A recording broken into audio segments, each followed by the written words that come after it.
Look, we get it.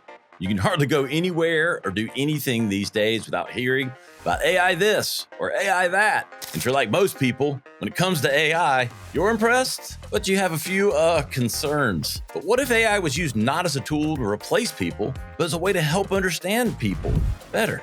AI from SurveyMonkey is designed to do just that, from crafting the perfect survey, which is harder than you might think, to analysis that digs deep, finds patterns, and surfaces trends quickly. SurveyMonkey's powerful suite of AI capabilities make it faster and easier than ever before to get insights from real people, helping you make confident decisions for your business. Try it today at surveymonkey.com/Ryan. If you have access to quote unquote capital, that capital doesn't need to commit. They just need to say, dude, go find a great deal and we'll commit. That's all you need, because finding great deals is 90% of the battle. And then it's a matter of just knowing how to run them and put them together. But if the capital's there that can strike relatively quickly, then everybody gets to make money together. And if everybody's making money together, everybody's happy. This is Right About Now with Ryan Alford, a Radcast Network production. We are the #1 business show on the planet with over 1 million downloads a month. Taking the BS out of business for over 6 years and over 400 episodes. You ready to start snapping necks and cashing checks? Well, it starts right about now. What's up, guys? Welcome to Right About Now. Got a new format here we're working on, calling it Now in 10. We go as long as we want. We make the rules. Y'all know how I am. I make the rules as we go. What I always do is bring you the best, the brightest, the coolest people, the greatest cats on the earth. I got Justin Brennan. He's real estate CEO, the Brennan Pole Capital Group, and just seems like a cool dude, man. He's in San Diego today, Las Vegas tomorrow. We don't even know where you're at, Justin. What's up, brother? How's it going, man? Good day to be alive, my friend. This is true, man. I say any day you can wake up and be grateful for what you got and breathe and everything that God gave you, that's a good day. What the hell got you in real estate? I stay in my lane for the most part. I have my hands in a lot of things, but once you get to understand it, I'm kind of in the same lanes. They just might have different stripes or something. I am not in the real estate space. I own some real estate. What got Justin Brennan into the real estate space? I grew up in it a bit. My grandmother started it for our family, and she got into apartments when she was here in San Diego for years. And God bless her soul, until 91 years of age, she was driving around in her little S10 Chevy truck, collecting rent from all her tenants in San Diego. And then she kind of passed a little bit of that along to my dad. My dad was that I'd say that transitional character. Ed Milet talks about in his book, One More, about that person that took the family from zero to hero, completely self-made, grew up in a really bad environment. His dad died when he was 3. He got the crap beat out of him by his stepdad, went to Vietnam, came back, and he just saw some crazy stuff in his life. But he was that guy that said, hey, I'm going to start building some homes and doing some things. And I learned construction and development from him. And he took it zero to hero. Basically, he started building stuff all on the West Coast of the United States, big construction projects, multifamily, condos, townhomes, single family. You went through 4 market cycles, made it through all of them except the financial crisis of 2008, and that took him down. And he had a massive bankruptcy in 2008 that imploded everything, and I watched that happen. I'd always kind of learned about real estate. My dad always taught us the value of hard work, value of a dollar, and he'd take us on his job sites and make us dig ditches simply for the purpose of digging the ditch and learning how to grind it out and earn a little bit of money. But what I did learn watching a lot of that stuff got me into the multifamily apartment space, because I didn't want to go through kind of the mimicking the cycles of real estate markets, which he did, because he would build and sell, build and sell, build and sell, and he would just ride the roller coaster. I wanted more consistency, which is what apartments brought. I got into more safer asset class, and that is apartment rentals. And that's kind of what started it. You buy large apartments, multifamily, and then manage the rentals. Am I hearing that right? Yeah, but we started with one condo. I mean, literally in the midst of the financial crisis in 2010, we bought a $100,000 condo, and then we turned into a duplex and a fourplex. But then we got to a point where we said, we want to grow. We were trying to do it all with our own money. And that's just the biggest mistake ever. And I try and tell people this because we don't know any better. We didn't understand this game of OPM, other people's money, and how to scale money. I had to learn it. It was a learned skill set. And it wasn't until about 2018, after we had about 20 units that we had built on our own, and all our capital was stuck in them. And we said, well, we want to grow much bigger, but we can't because we ran out of our own money. I started looking at this game called syndication and an OPM, using our money with some of other people's money, OPM, and how can we go buy apartments together and bigger ones and scale our money. And then from literally those 20 units and about $3 million in assets in 2018, it took us 8 years to get that. Within 3 years, by 2021, we had over 1,000 units and almost $200 million in assets because we learned that skill set of how to scale money. Same money. We just learned how to scale it with other people. And that took us off. I mean, to throw us off board here, but when when I hear OPM, as long as it's OPM and not OPP, I'm good. I'm just saying.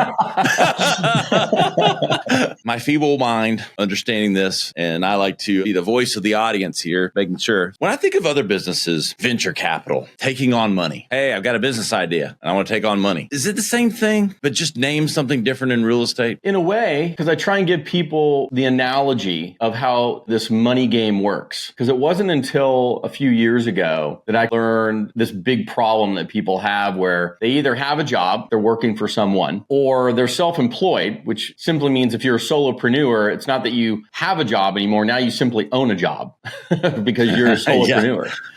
Yeah. And the whole name of the game, this is a Robert Kiyosaki thing. The whole name of the game is to jump from that into either a business owner or into an investor role. The whole cash flow quadrants that Rich Dad, Poor Dad, Robert Kiyosaki talks about. But it's just understanding the game of money and how it's not about what you make, it's about what you keep. And so I'd say the biggest problem I found just when talking with people, whether it's high income earners, people earning 50, 60, 80 grand a year, all the way up to multi-millions of dollars a year, is how to avoid taxes. Hands down, that was the biggest problem I kept hearing from people. Is like, oh my gosh, I'm making all this money, but holy cow, now I got to pay all these taxes. Well, there's got to be a way around this. There's a reason why the IRS puts in place things that people can avoid taxes through legal loopholes. And multifamily apartments is the biggest and best way to do it through what's called bonus depreciation. And you can literally wipe out your taxes for the rest of your life. And it's the craziest thing that people don't understand. That sounds like better than that Jelly of the Month Club bonus that Clark Griswold. And it honestly goes back to the founding of capitalism. When you go look at the definition of capitalism, the main part of it is movement of money. And so then I looked into that and I tried to understand, like, why is the IRS giving these massive tax breaks to people who move more money? When you look at it, if you move more money, you get more tax breaks. It's that simple. And the only people that move enough money are business owners or investors, which is why business owners and investors get the most amount of tax breaks. And if you're a W-2 employee, you don't, because you don't move enough money. And the reason why the IRS wants that money moved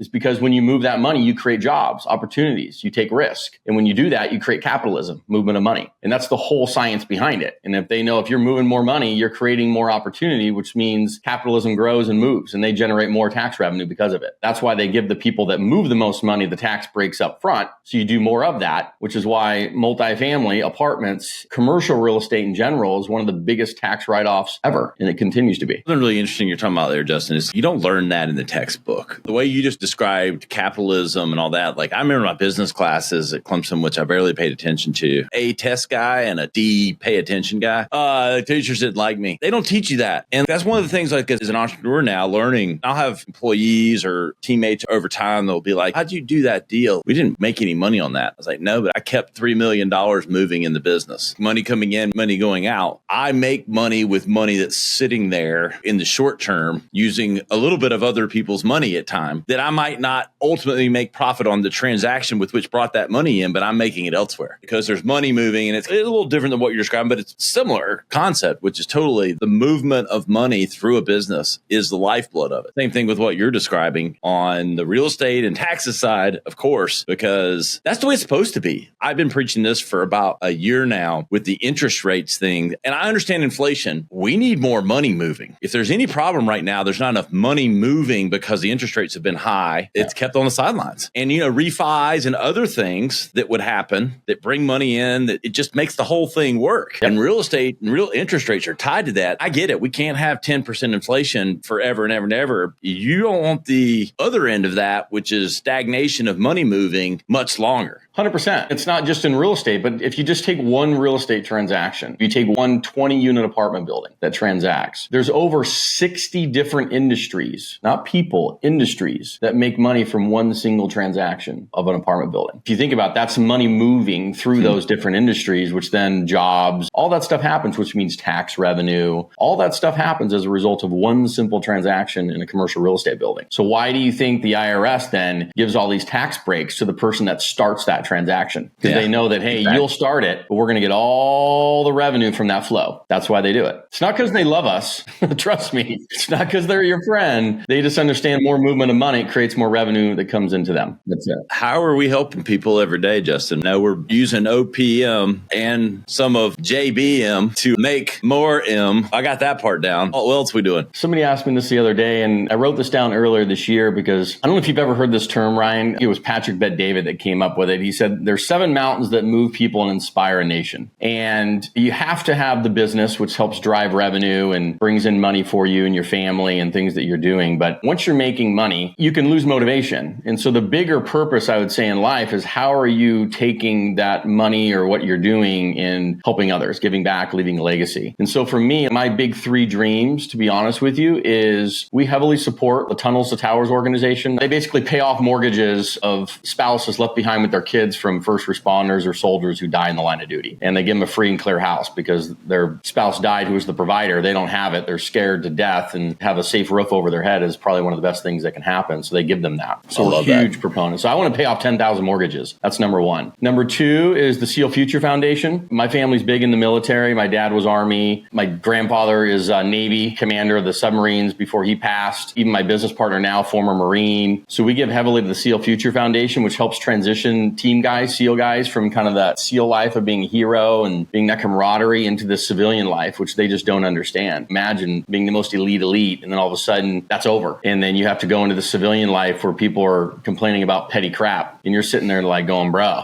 I mean, I was just in Afghanistan. You can imagine, right? And so they don't know how to do this mentally, financially, physically. And so it helps them transition so they don't kill themselves, because there's an enormous suicide rate amongst Navy SEALs. It's unbelievable. Most people don't know that. And then the last big one is disadvantaged kids. I was fortunate enough to grow up with a mom and a dad and in a middle class, but then became upper class environment. So I was blessed, but most people don't have that starting point, man. And so if you can go in and give a kid who maybe had a really rough beginning, a role model, belief system that they can go make things happen, then it's incredible to watch how that 0 to hero journey can happen for them. And so we give a lot to that. So those are my big 3 drivers: my family, my kids, and all that. Any money and all the money that we're making and doing, and the podcast that we created, Abundance to Give, a few years ago, behind like Mr. Beast, the concept Mr. Beast, it's all positioned to go help those 3 main causes. I love those causes. I was hoping you would go there. Is kind of why I went there. And supporting our troops, people forget freedom's not free. Anything that supports the men and women that have paid the ultimate sacrifice, and the fact that they would ever have to even think twice about a mortgage or suffering or the mental aspect for those that come back,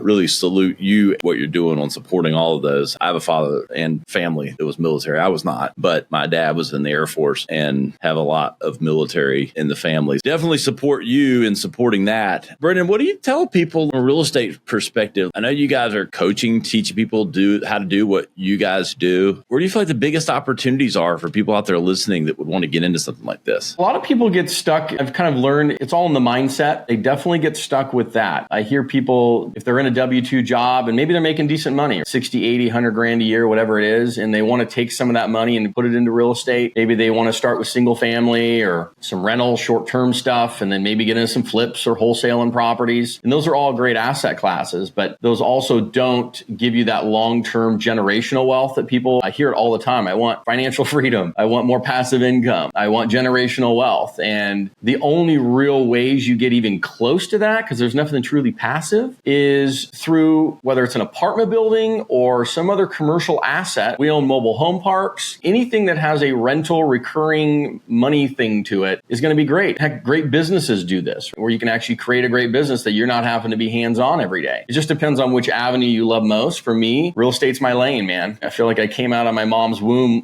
learning it from my family. Because of that, of course, I'm in it. But not everybody starts there. We have so many people, doctors, attorneys, just FedEx drivers. It's unbelievable the amount of people that want to take some of the money that they've earned and get out of the W-2. They're in a position where like, hey, in 2-3 years, man, I want to transition out of this W-2 working for the man and be able to have enough income doing real estate. It's been a dream of mine. How do I make this transition? I hear that all the time. That's actually why we even created the community we did. It wasn't sell mentorships and courses. Anybody can do that. There's plenty of gurus out there spitting game. It was really really to how can we create a community of well-trained investors around the United States that are doing deals together, collaborating on money, finding deals, putting them together, co-partnering on them. Because if everybody's winning and everybody's doing more deals and opportunities, and everybody's getting rich and wealthy, well, good. Now you can actually take that money and wealth and go give back after causes you care about. Maybe it's your church, maybe it's your family, maybe it's your kids, maybe it's traveling, other things that you love that are philanthropic to you. Money is a great resource for that. Without the money, it makes it hard to go chase other passions you have. 100%. Very few things have been spoken that are more true. Some people like to paint money as bad or something. It enables your ability to do good. Let's not paint it with too broad of a brush. Yeah. I ask people, what does money mean to you? And they'll throw out freedom or tool or other kind of words. And in my mind, when I think of money, I think of choices. If we both have $1, then we technically have the same choices. But if I have $1 million and you have $1, I can do everything you can do, but then I have a million more choices. I mean, that's how my mind works around the money game. And so I see money simply as choices. I can go help more people. I can do more things. I can give back, obviously spend time with family, travel, experiences, all those things that are near and dear to all of us. Baseball cards, you know. Baseball cards, collectibles,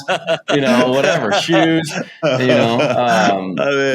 me, I love kiteboarding. I'm a water sports guy, wakeboarding, kiteboarding, and I'm in San Diego, right? I don't surf, by the way, but I feel like people, they're like, why don't you surf? I'm like, well, I had a shark problem when I was young. So I asked this sort of for myself. Maybe he doesn't have a ton of capital, but he's a go-getter and he gets information. How do you spot these deals? What's a good deal to spot for something like this? I totally get getting in the circles, getting around people, that part. But is there other things that wouldn't be as obvious as spotting these kind of deals that they might could bring to someone like yourself or other groups? I think you know what I'm asking. Yeah, I do. What people don't fully grasp is that you don't need a lot of capital to start this. What does that mean? I said, well, you have to understand in real estate, you're bringing one of two resources to the table and you choose which one you got. You either have what I call the check equity, which is the cash, or you have what's called the sweat equity, which is the knowledge, the skill set, the ability to go execute. Maybe you can find good deals. Maybe you're a great deal finder. Maybe you can analyze them, make sure they're a good deal. Maybe you can bring them to the table. You understand how to structure things and put them together. And because of that sweat equity, that knowledge and skill set, you become extremely valuable to people with money. Just to prove this point, our first deal, I had $0 in it. That $100,000 condo, we brought in $25,000 down payment. This was in the financial crisis. I was getting my ass handed to me. I was a real estate agent, in the financial crisis. It was not fun, but I went through it. But I didn't have any money. I just knew we had to buy property. And I had a knowledge and a skill set. I could go find deals. I could analyze them. I could put them together. I could go structure them and do all that. I could do the property management. I knew how to run. I learned this stuff. The skill set of sweat equity. I was at a conference one time and the guy came out and he was asking people, hey, who here in the audience wants to own rental income property? And everybody's like screaming, yeah. And then he's like, well, who here financially right now can afford it? It's 2008. And like 99% of the hands go down. And he says, here's the secret you're missing. He says, you don't need to have a single dime to own rental income property. He says, you just need to have a friend who has the money to own rental income property. He says, if you can go find great deals, put them together, structure them, manage them, run the show, you become extremely valuable to someone with money. So like the light bulb went off for me. And I said, who do I know that's not getting their ass handed to them right now that I could go talk to? Because I have the ability to go find deals. And then it was my buddy, who's my current business partner. And I went to him and I said, Chris, I don't know how we're going to do this, dude, but we need to buy property now. I said, you know, and I know we're like in a dump. We need to go get it. You buy when there's blood in the street, even if it's your blood. It's like the name of the game. And we did. And it was our first condo, man, $100,000. We put $25,000 down. He was the 25 grand. He signed on the loan. I was the one that found it, ran it, run it, put it together. We weren't making a ton of money, but it worked. And then from there, we took it and we bought a duplex and then a triplex and a fourplex, all with our own money, like I talked about. But I had very little physical check equity in it in the beginning. Now we do both of that. Now I have a skill set too. Do you see where I'm going with it? So if you're sitting out there, and maybe you only have 10, 20, 30 grand to invest in real estate and that's it. Well, take some of that capital because you can do this. And then that sweat equity, you got to learn how to do this. Then become extremely valuable because now your skill set's up here. You bring a lot to the table from knowledge that you may have a little bit of capital and then a huge pocket of knowledge. Now you can go become a very valuable to people with money. I love it. It's good advice. You can write the check. It's not easy, but it's simple. We partner with people in our community because some people, they'll come in, they'll learn it, but then they don't have the confidence yet or maybe don't have a ton of capital yet. And that's totally fine, but they can can be great deal finders. Being a great deal finder is 80% of the battle right there, is finding a great deal. If you can bring that to the table, we partner with people all the time. We bring them into the co-partnerships called the general partnership, and we'll co-partner, and then we become the sponsor, basically helping sign on the loan, raise the rest of the money, put it together, manage it, run it until they get their further knowledge and better knowledge. And then now they're like, dude, I can run this on my own. Sweet. Go for it. I think we should do some deals together in South Carolina. Well, I'm going to be out there in North Carolina here pretty soon. We're looking in the Southeast. I love that market. Great market. If you have access to quote unquote capital, that capital doesn't need to commit. They just need to say, dude, go find a great deal and we'll commit. That's all you need, because finding great deals is 90% of the battle. And then it's a matter of just knowing how to run them and put them together. But if the capital's there that can strike relatively quickly, then everybody gets to make money together. And if everybody's making money together, everybody's happy. 100%.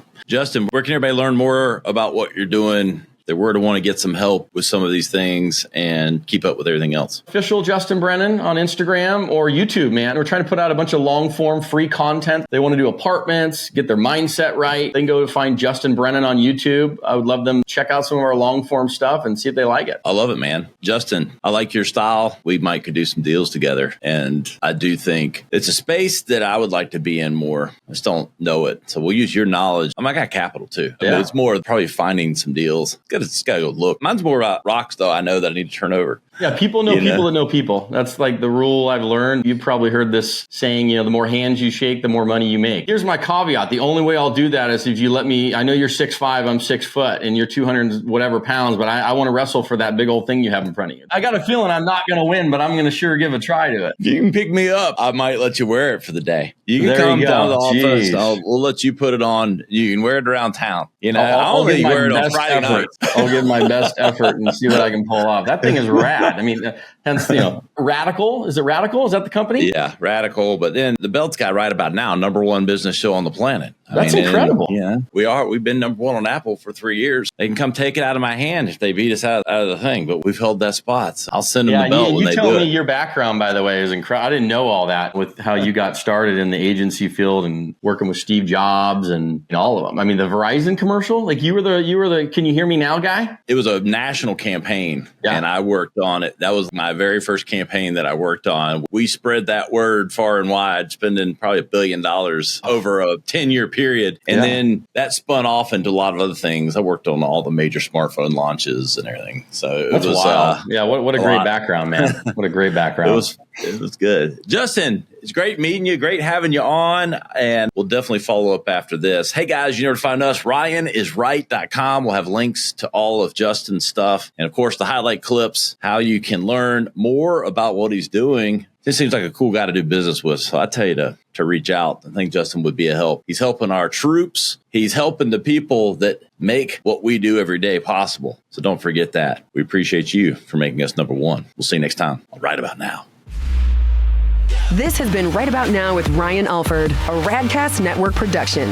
Visit RyanIsRight.com for full audio and video versions of the show or to inquire about sponsorship opportunities. Thanks for listening.